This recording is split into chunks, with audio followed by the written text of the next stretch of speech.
যখন তাদের শরীর কাজ করে না তখন তাদেরকে উত্তেজক এমন কিছু পদার্থ দেওয়া হয়, এমন কিছু হাইপারডোজ মেডিসিন দেওয়া হয়, যার ফলশ্রুতিতে তারা ব্যাক টু ব্যাক দেখা যায় যে অনেক লম্বা টাইম তারা নাকি সেক্স করতে পারে না।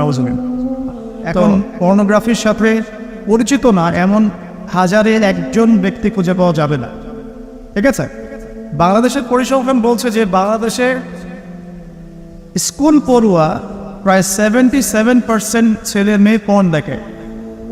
এটা আবার কথা নয়, বা আপনি গুগল করেন এবং দিন দিন মেয়েদের পর্ন দেখার প্রবণতা বাড়ছে, এটা লেখা আছে। শুধু তাই নয়, ওই 1896 সালের দিকে তারা যখন পর্নোগ্রাফি ছড়িয়ে দেয়, মাত্র 7 মিনিটের একটা ভিডিও তারা প্রকাশ করছে। ঠিক আছে, এবং তার নামও তারা দিয়েছিল, আমার নামটা ঠিক খেয়াল নাই, আর আমি এগুলো ফিল্মস দেখিনি, আমি গুগলের নামটা দেখেছি কী নাম ছিল।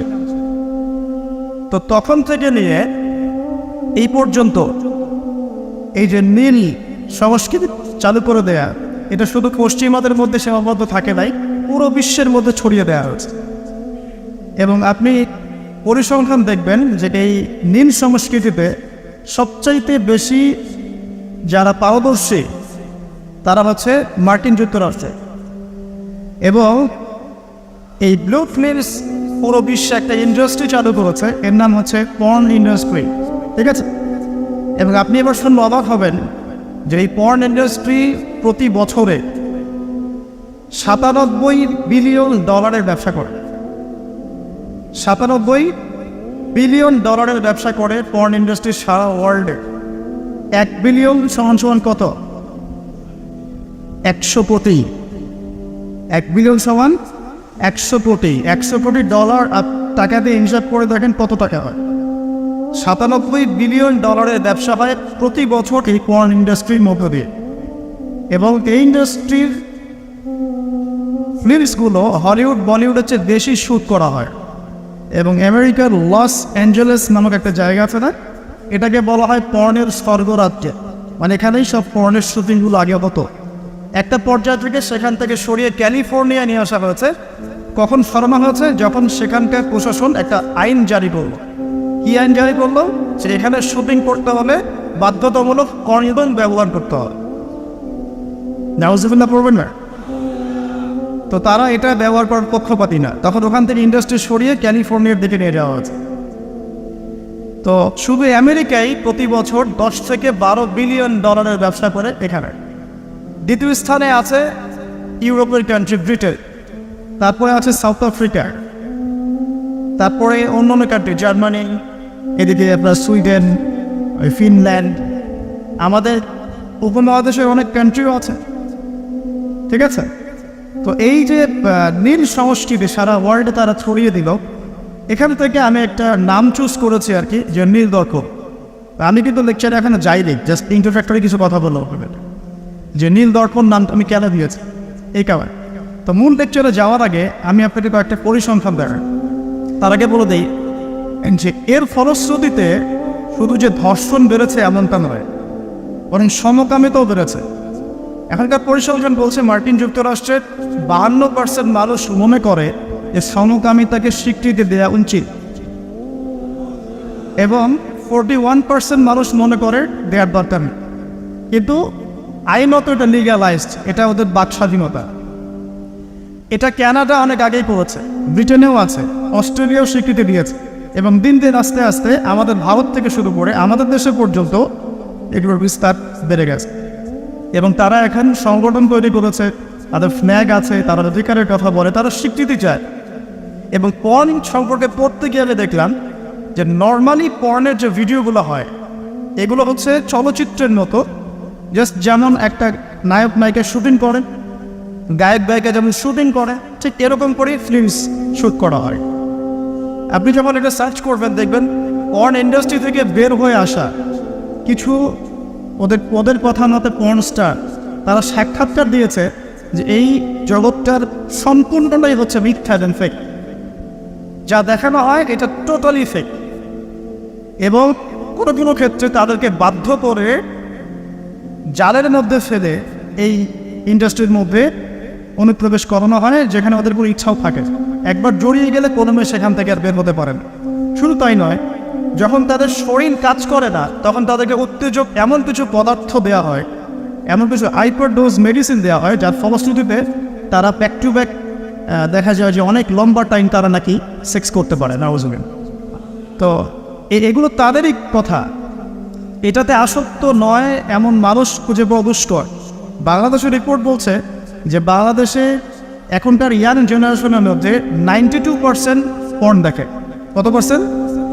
92%। এবং পর্ন যে ওয়েবসাইটগুলো আছে, যেগুলো এত বেশি শক্তিশালী, এগুলোকে হ্যাক পর্যন্ত করা সম্ভব নয়।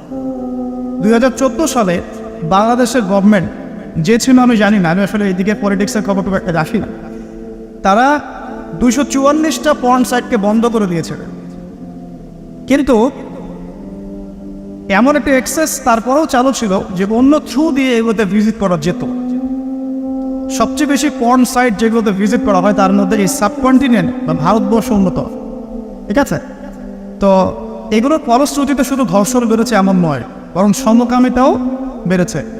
এবং দেখা যাচ্ছে যে এখন প্রতি 10 জন মানুষের মধ্যে একজন নাকি, এটা রিপোর্ট, প্রতি 10 জনের মধ্যে নাকি একজন বিপরীত লিঙ্গের দিকে নয় বরং স্বলিঙ্গের দিকে আকর্ষিত হচ্ছে।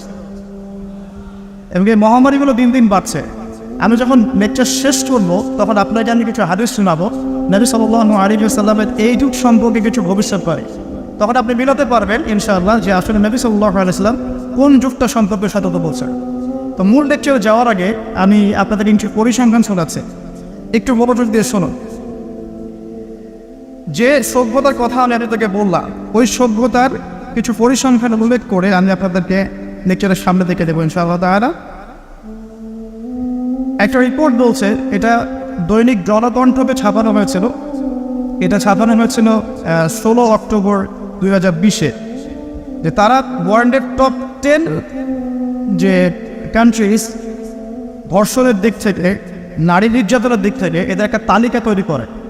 এবং এই তালিকায় একটু গেস করেন কোন দেশ টপে আছে? যে বলেন, বুঝতে পারছি না, ইন্ডিয়ানা সবচেয়ে টপে আছে ইউএসএ, ঠিক আছে? আমি আপনাকে পরিসংখ্যান দেখাচ্ছি, তারপরে আমি মূল লেকচারে যাবো ইনশাআল্লাহ। যে দেখা যাচ্ছে পুরো ইউরোপের, পুরো পশ্চিমা সভ্যতা ইউরোপের যারা হচ্ছে এখনকার মধ্যবিত্ত কান্ট্রিগুলোর, উন্নয়নশীল কান্ট্রিগুলোর রোল মডেল বলি আমরা, তাই না? আমরা তো সবখানে ইউরোপ বানাতে চাই। ইভেন আমাদের দেখা যায় অনেক ক্ষেত্রে মিডল ইস্টের, মধ্যপ্রাচ্যের কোনো কোনো কান্ট্রির লিডার বলছে যে আমরা এত সালের মধ্যে মধ্যপ্রাচ্যকে ইউরোপ বানিয়ে ফেলবে, ঠিক আছে? তো আমরা ইউরোপ বানাতে চাই।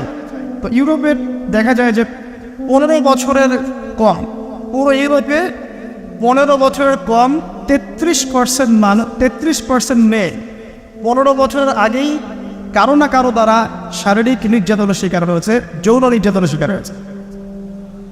আচ্ছা, সামনে আসেন।